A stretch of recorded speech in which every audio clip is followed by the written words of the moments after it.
नमस्कार। मैं डॉक्टर बिंदु भसीन, सह आचार्य इतिहास विभाग, डूंगर महाविद्यालय बीकानेर। आज मैं बीए फर्स्ट ईयर के स्टूडेंट को पेपर फर्स्ट के राजपूत युगीन सभ्यता और संस्कृति पर अपना व्याख्यान दूंगी। सम्राट हर्षवर्धन की मृत्यु के बाद भारत की राजनीतिक एकता एक बार पुनः नष्ट हो गई थी और भारत पुनः छोटे छोटे राज्यों में विभक्त हो गया था। इस राजनीतिक अव्यवस्था के युग में अनेक राजपूत राजवंशों का उदय हुआ।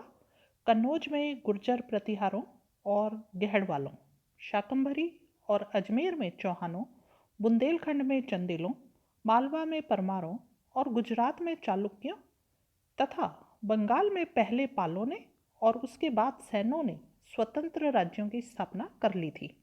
इस प्रकार भारत में जिन नए राजवंशों का उदय हुआ वे सामूहिक रूप से राजपूत कहलाते थे। तुर्कों की भारत विजय तक अधिकांश भारत की राजसत्ता इन्हीं राजपूत वंशों के हाथों में रही थी। अतः भारतीय इतिहास में 7वीं शताब्दी से लेकर 12वीं शताब्दी तक के युग को राजपूत युग के नाम से जाना जाता है।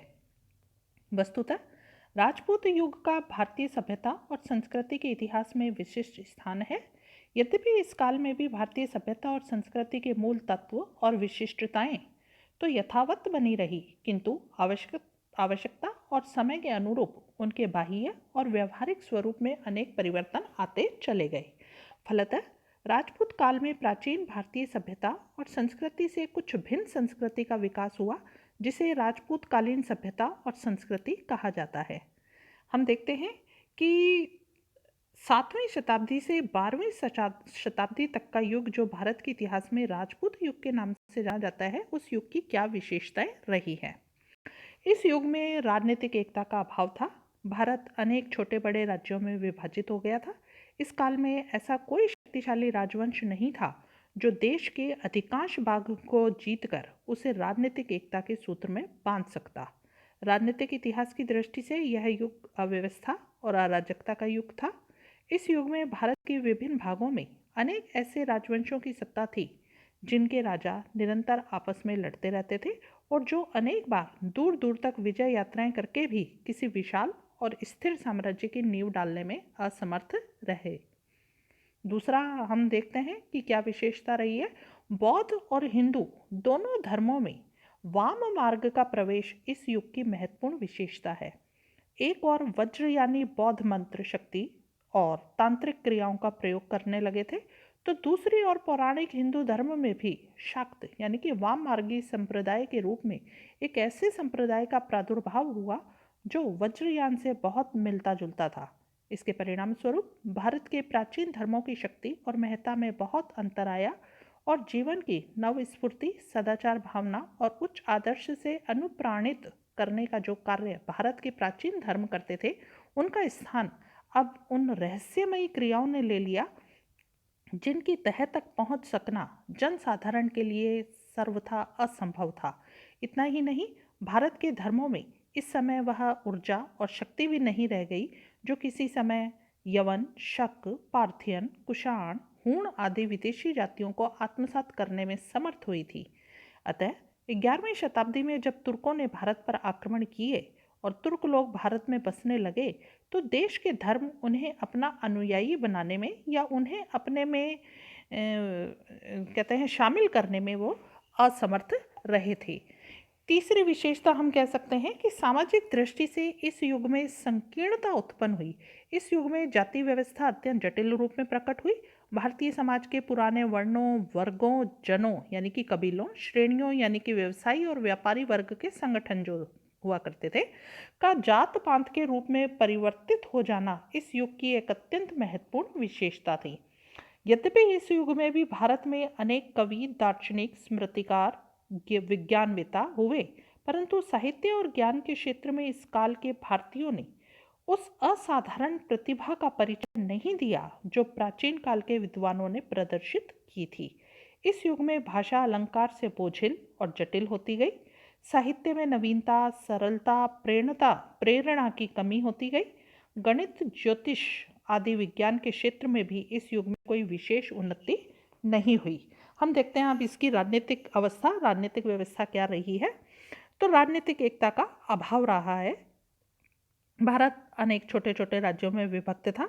ये राज्य निरंतर आपस में ही लड़ते रहते थे और अपने शक्ति जो थी उसको व्यर्थ में ही नष्ट कर डालते थे। इस काल में कोई भी ऐसा शक्तिशाली राजवंश नहीं था जो संपूर्ण भारत पर अपना आधिपत्य स्थापित करके उसे राजनीतिक एकता के सूत्र में बांध सकता। इस युग में विभिन्न राजवंशों के बीच निरंतर संघर्ष चलते रहते थे।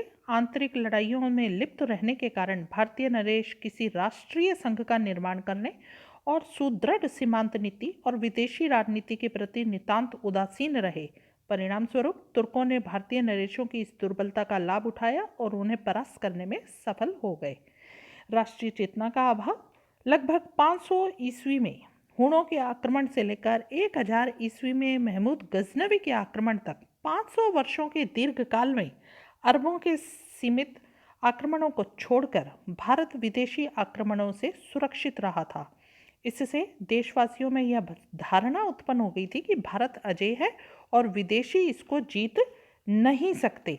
अतः देशवासी राष्ट्र की सुरक्षा के प्रति असावधान हो गए, जिसके कारण जब 1000 ईस्वी में तुर्क आक्रमण हुए तो देश दुर्बल सिद्ध हुआ था। निरंकुश राजतंत्र। यहाँ के ये जो हम कहते हैं राजतंत्र था वो प्राय निरंकुश था। समस्त शक्तियाँ राजा के हाथों में केंद्रित थी। निरंकुशता और स्वेच्छाचारिता से वे शासन किया करते थे। यद्यपि ग्राम पंचायतें अब भी थी, किंतु उनका संबंध स्थानीय प्रबंध से था, देश की राजनीति से नहीं।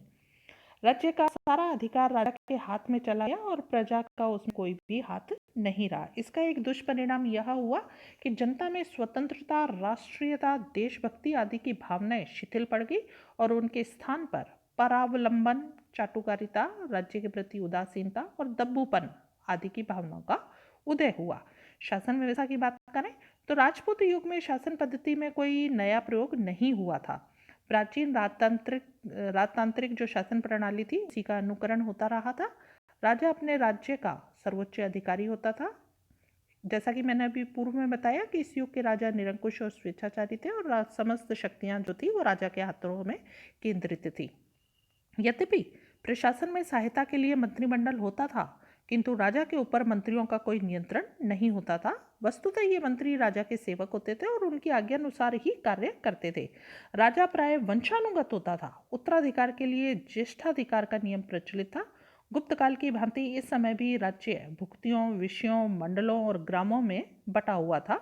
भुक्ति यानी कि प्रांत के शासक की नियुक्ति राजा द्वारा होती थी और विषय आदि के शासकों को भुक्ति का शासक नियुक्त करता था। प्रशासन की सबसे छोटी इकाई गांव थी। प्रशासन का संचालन करने के लिए अनेक राज्य कर्मचारी नियुक्त किए जाते थे। पाल वंशी राजा धर्मपाल के खालिमपुर के ताम्रपत्र से अनेक राज कर्मचारियों के बारे में हमें सूचना मिलती है। इस युग में सामंत पद्धति का विकास हो गया था। प्रांतीय शासन स्थानीय सामंतों के हाथ में था। सम्राट के अधीन बहुत से छोटे बड़े सामंत होते थे जो अपने अपने क्षेत्र में अलग अलग रूप से शासन किया करते थे। इन सामंतों की अपनी सेना होती थी। इनका अपना राजकोष होता था। अपने प्रदेश में इनकी स्थिति स्वतंत्र शासक के समान होती थी। सामंतों का दृष्टिकोण संकुचित और स्वार्थपूर्ण था। सम्राट के अधीन रहते हुए भी ये सामंत स्वाधीन होने के लिए प्रयत्नशील हमेशा रहते थे।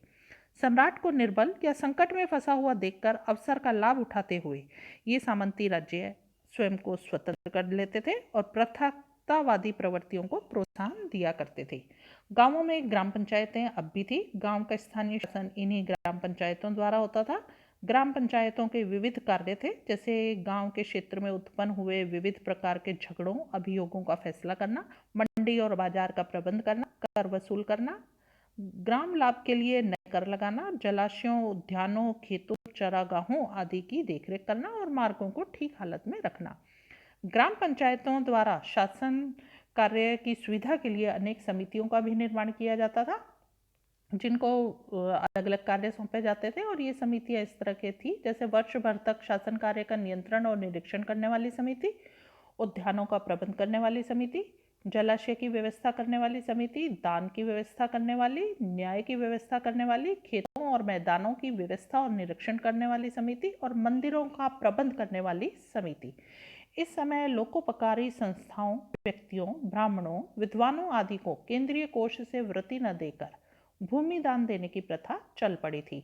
प्राचीन धर्मशास्त्र के आधार पर न्याय के शासन की व्यवस्था थी। इस समय सैन्य संगठन त्रुटिपूर्ण था और सामंती प्रथा के कारण सैनिक अनुशासन शिथिल होता जा रहा था। रक्षण विभाग भी प्रभावशाली नहीं था। चोरी और डकैतियों की संख्या बढ़ गई थी और गुप्तचर व्यवस्था भी कमजोर थी। अब हम देखते हैं उनकी सामाजिक अवस्था क्या रही है। तो सबसे पहले हम उनकी वर्ण व्यवस्था की ओर एक दृष्टि डालें तो राजपूत काल में वर्ण व्यवस्था दृढ़तापूर्वक स्थापित हो चुकी थी। वर्णाश्रम धर्म का पालन और उसकी रक्षा राजा का प्रमुख कर्तव्य माना जाता था। इस युग में ब्राह्मण, क्षत्रिय, वैश्य, शूद्र चार मुख्य वर्णों के अतिरिक्त अनेक उपजातियों का भी उद्भव हो चुका था। जाति प्रथा के बंधन अत्यंत कठोर हो गए थे। इस समय वर्ण परिवर्तन संभव नहीं रहा और सभी वर्णों और जातियों में जड़ता आ गई थी। भारतीयों की संकीर्ण मनोवृत्ति का चित्रण करते हुए अल-बरूनी ने लिखा है कि हिंदुओं की जाति परायणता और कट्टरता का शिकार विदेशी जातियां होती हैं। वे उन्हें मलेच्छ और अपवित्र समझते हैं। वे उनके साथ परस्पर खान पान का संबंध नहीं रखते। उनका विचार है कि इस तरह का व्यवहार करने से हम भ्रष्ट हो जाएंगे। इस प्रकार के संकुचित दृष्टिकोण के कारण भारतीय समाज विदेशी जातियों को अपने में आत्मसात नहीं कर सका। राजपूतकालीन समाज में ब्राह्मणों का भी काफी ऊंचा स्थान था। अधिकांश ब्राह्मण अध्ययन, अध्यापन, यज्ञ, धार्मिक संस्कार और अन्य कार्यों में लगे रहते थे। ब्राह्मण पुरोहित और दार्शनिक माने जाते थे। कुछ ब्राह्मण राजकीय नौकरियों में भी लगे हुए थे। पालवंशी नरेशों की सेना में ब्राह्मण सेनापति का काम करने लगे थे। वे वाणिज्य व्यवसाय में भी भाग लेने लगे थे। अब ब्राह्मणों में सरयू पारीण, कान्याकुब्ज, सारस्वत, गौड़ आदि शाखाओं का निर्माण हो गया था। क्षत्रियों को भी समाज में ऊंचा स्थान प्राप्त था।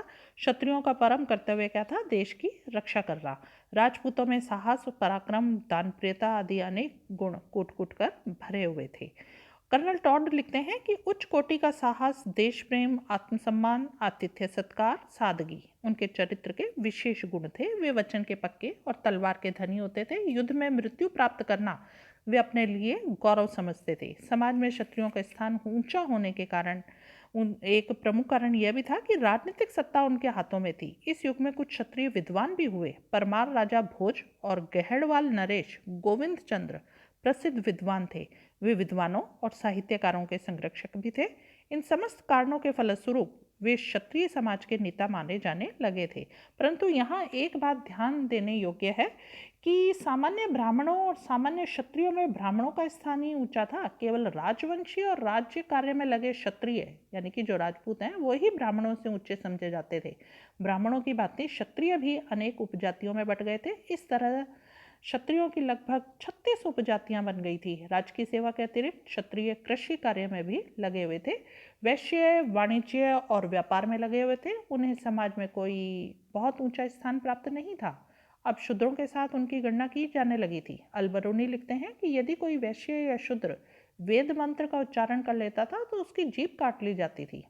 अल्तेकर महोदय अल-बरूनी के कथन का समर्थन करते हुए लिखते हैं कि स्मृति के विधानों के होते हुए भी व्यावहारिक रूप से वैश्यों की स्थिति भी शूद्रों के स्तर तक गिर चुकी थी। शूद्रों की दशा अत्यंत शोचनीय थी। शूद्रों में निम्नतम श्रेणी के लोग अंत्यजय कहलाते थे। इस अस्पृश्य जातियों में सबसे प्रमुख चांडाल थे। डोम, चमार, नट, धीवर, शिकारी, बहेलिये आदि भी शूद्र ही माने जाते थे। इस युग में कायस्थ नामक नवीन जाति का भी उल्लेख मिलता है। इसका मुख्य कार्य लेखकों का था।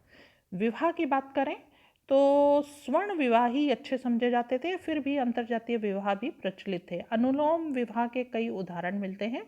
ब्राह्मण कवि राजशेखर ने चाहमान क्षत्रिय यानी कि राजकुमारी से विवाह किया था। गहड़वाल नरेश गोविंद चंद्र का विवाह बौद्ध राजकुमारी से हुआ था। राजकन्याओं के लिए स्वयंवर की प्रथा थी। अल-बरूनी से पता चलता है कि समाज में बाल विवाह भी प्रचलित थे। राजवंश और धन संपन्न घरानों में बहुविवाह प्रचलित थे। बहुपत्नियों के कारण राज परिवारों में अनेक झगड़े होते रहते थे। विधवाओं को भी पुनर्विवाह की अनुमति नहीं दी जाती थी, जिसके फलस्वरूप युवा विधवाओं को कठोर जीवन व्यतीत करना पड़ता था। स्त्रियों की दशा के बारे में बात करते हैं तो स्त्रियों की दशा अच्छी थी। कन्या के रूप में उसका पालन पोषण और शिक्षण होता था। कन्याओं की शिक्षा का उचित प्रबंध था। इस युग में अनेक सुशिक्षित और विदुषी महिलाओं का हमें उल्लेख मिलता है। मंडन मिश्र की पत्नी भारती एक विदुषी महिला थी, जिसने मंडन मिश्र और शंकराचार्य के शास्त्रास्त्र में मध्यस्थता की थी। राजशेखर की पत्नी अवंती सुंदरी बड़ी ही विदुषी थी। भास्कराचार्य की कन्या लीलावती गणित में निपुण थी। राजघरानों की स्त्रियां राजनीति और शासन में भाग लेती थी। कश्मीर, उड़ीसा, आंध्र प्रदेश में कई रानियों ने राजकुमारों के संरक्षक के रूप में शासन कर सफलतापूर्वक संचालन किया था। कश्मीर में दिद्दा और वारंगल के काकतीय वंश में रुद्रम्बा नामक रानियों ने सिंहासनारूढ़ होकर योग्यतापूर्वक शासन किया था। उच्च वर्ग की स्त्रियां नृत्य और संगीत विद्या का विशेष रूप से अध्ययन करती थी। अभी तक स्त्रियों में पर्दा प्रथा नहीं थी। सती प्रथा प्रचलित थी। चेदी लेख में गांगेय देव की 100 पत्नियों के सती होने का उल्लेख मिलता है। कुछ स्त्रियां वैश्यावृत्ति भी करती थी। देवदासी प्रथा भी प्रचलित थी। दक्षिण में बहुत सी कन्याएं देवताओं के मंदिरों में समर्पित कर दी जाती थी। ये मंदिरों में देव मूर्ति के सामने नाचने गाने के लिए रखी जाती थी और गुप्त रूप से वैश्यावृत्ति करती थी। खान पान और रहन सहन की बात करें तो ब्राह्मण, बौद्ध, जैन जो थे वो मांस, शराब आदि का उपयोग नहीं करते थे। क्षत्रिय, वैश्य और विशेष अवसरों पर ही इनका प्रयोग करते थे। चावल, फल आदि भोजन के प्रमुख अंग थे। बंगाल में तांत्रिक प्रभाव के कारण मांस भक्षण और मदिरा पान का भी काफी प्रचलन था। धनवान लोग बड़े ठाठ बाट पूर्वक जीवन व्यतीत करते थे। उनके घरों में हर प्रकार की सुख सुविधाएं और नौकर चाकर आदि होते थे। स्त्रियां और पुरुष विभिन्न प्रकार की वेशभूषा पहनते थे। सूती, ऊनी, रेशमी सभी वस्त्रों का उपयोग किया जाता था। स्त्रियां अपने शरीर को वस्त्रों और आभूषणों से ढकती थी। स्त्रियां श्रृंगार प्रिय थी और भिन्न भिन्न प्रकार के केश विन्यास भी करती थी। मनोरंजन के साधन की बात करें तो शतरंज का खेल काफी लोकप्रिय था। संगीत और नृत्य का आयोजन विशेष अवसरों पर हुआ करता था। धार्मिक अवसरों पर रथ यात्रा की व्यवस्था की जाती थी। इसके अतिरिक्त नाटक है, जुआ है, आखेट है, ये सब आमोद प्रमोद के साधन थे। व्यक्तिगत चरित्र की बात करें तो समाज में व्यक्ति का महत्वपूर्ण स्थान था, क्योंकि अब समाज काफी परिपक्व हो चुका था। इस समय लोगों में अहंकार की भावना कूट कूट कर भर गई थी। जो कुछ वीर थे उन्हें अपनी वीरता पर घमंड था, और जो विद्वान थे उनके लिए सारा संसार मूर्ख था, और जो दानशील थे उनके लिए समस्त विश्व अर्थलोलुप था। अल-बरूनी ने भारतीयों की अहंकार के बारे में लिखा है, हिंदू समझते हैं कि उनके देश जैसा कोई देश नहीं है, उनके राजा जैसे कोई राजा नहीं हुए हैं, उनके धर्म जैसा कोई धर्म नहीं है, उनके ज्ञान विज्ञान जैसा ज्ञान विज्ञान संसार में कहीं नहीं है। वे घमंडी है और उनमें मूर्खतापूर्ण अहंकार है। वे जो कुछ जानते हैं दूसरों को नहीं बताना चाहते हैं। उनके पूर्वज इतने संकुचित विचारों के न थे जितने अब वे हैं। दूसरी ओर भारतीयों के उज्जवल चरित्र की भी झलक मिलती है। इस समय के समाज में छल कपट को घृणित समझा जाता था। वचन का पालन करना लोग अपना परम कर्तव्य समझते थे, और राजपूत जो थे वो वचन के पक्के और तलवार के धनी होते थे।